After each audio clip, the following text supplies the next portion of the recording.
సేవా భారతి ఆధ్వర్యంలో జగిత్యాల జిల్లా కేంద్రంలోని దరూర్ క్యాంపులో నిర్వహిస్తున్న వాల్మీకి ఆవాస పాఠశాల నూతన భవన ప్రారంభోత్సవం కార్యక్రమం ఘనంగా నిర్వహించారు.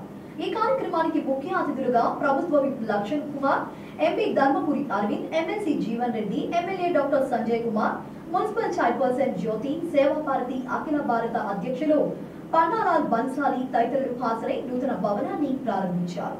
అనంతరం ఏర్పాటు చేసిన కార్యక్రమంలో ఎమ్మెల్యే సంజయ్ కుమార్ మాట్లాడుతూ గీతా విద్యాలయ వాల్మీకి ఆవాసంతో తనకు తన కుటుంబానికి ప్రత్యేక అనుబంధం ఉందన్నారు.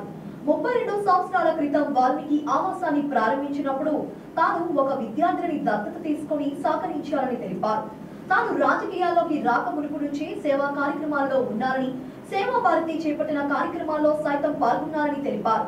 గతంలో ఒరిస్సాలో తుఫాను సంభవించినప్పుడు సేవా భారతి ఆధ్వర్యంలో జగిత్యాల నుంచి ఒరిస్సా వెళ్లి ఉచిత సేవలు అందించిన డాక్టర్ బృందంలో తాను కూడా సభ్యుడిగా ఉన్నారని గుర్తు చేశారు.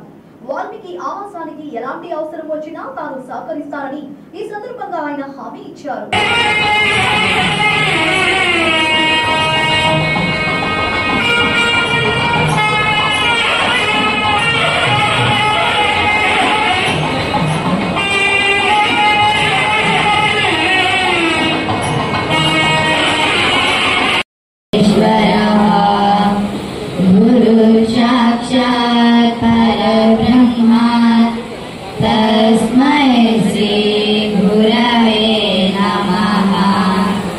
त्वमेव माता च पिता